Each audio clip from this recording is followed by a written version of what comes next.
Hi guys, welcome back to my channel. As you can see here, we have created a wonderful faux living wall. I know that's contradicting in and of itself, but it was actually super easy. So to see how we created this wonderful creation, focal point in our room, stay tuned, keep watching. So first you gotta measure out the area that you're gonna be working with, right? So you're gonna measure the length and the width of the walls. Now we chose a corner. So in order to actually figure out the surface area, you're gonna take the length in inches, you're gonna take the width in inches, and you're gonna multiply them. And that's the number that you get is actually the surface area that you're working with. So again, length and width. So now you're gonna see these are the panels. They're awesome. We're gonna link it below. I got them from IKEA.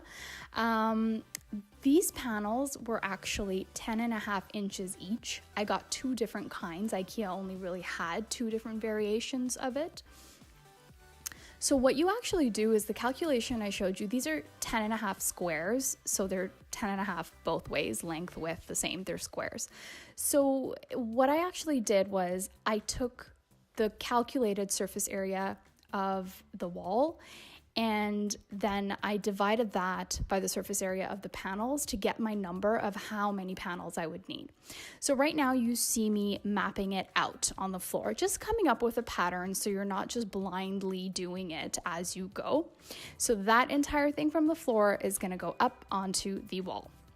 We used thumbtacks. You can't really see them clearly, but they're regular clear thumbtacks. Worked great, and they create very little damage to your wall, which is wonderful.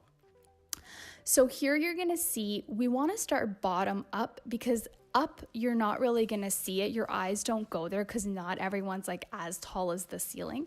You want the border of the panels to be flush with your crown molding because that's where you want the cleanest look. So we're gonna start from the bottom and work our way up.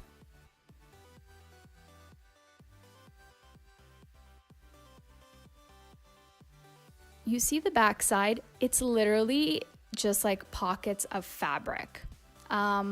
It's got a plastic backing.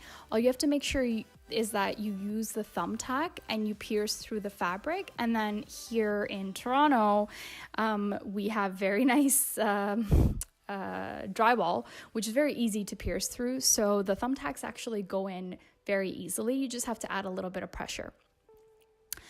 As it turned out, you'll see later that the thumbtacks actually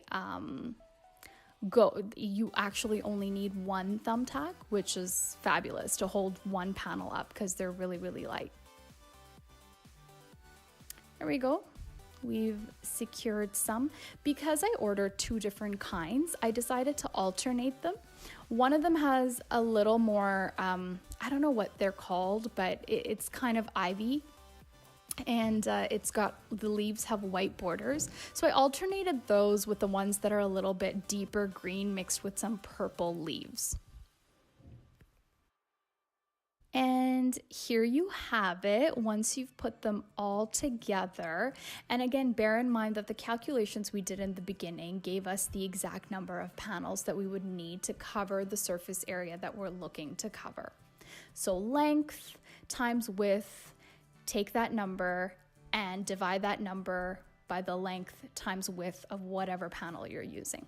So we ordered some succulents. Again, we're gonna link them down below. Ordered succulents from Amazon, and you can honestly add whatever it is that you want. We picked up some extra ivy and leaves and stuff from the dollar store.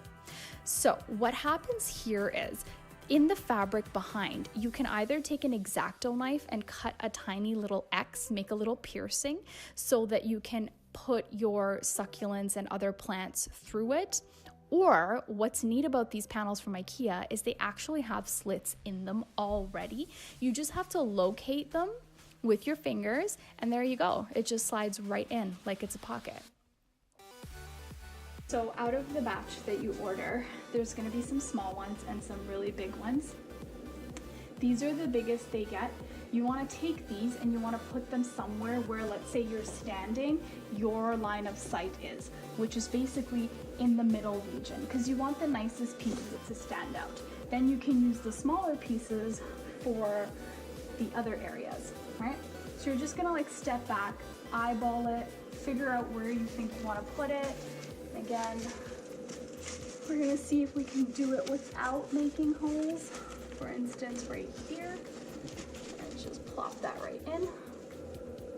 You'll notice when you actually plop it in, because there's a rod in the back that's going behind it, it raises the entire panel a little bit.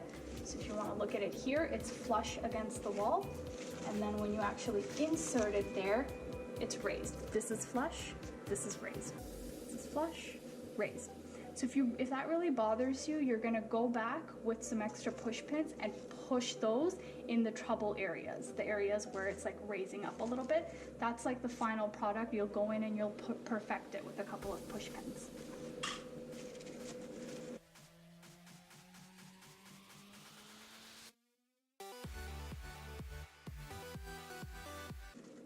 And there you have it.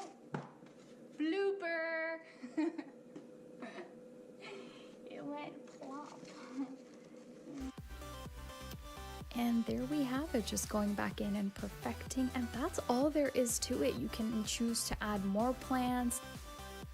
And tell me in the comments what you've added to make it a little bit different than what you see here. Maybe you added some lights, fairy lights, maybe different kinds of plants. Let me know in the comments below. Drum roll, please. Final product. And as always, thank you so much for watching. And stay tuned, because there's going to be more of these kinds of videos coming to my channel. Until next time, see ya.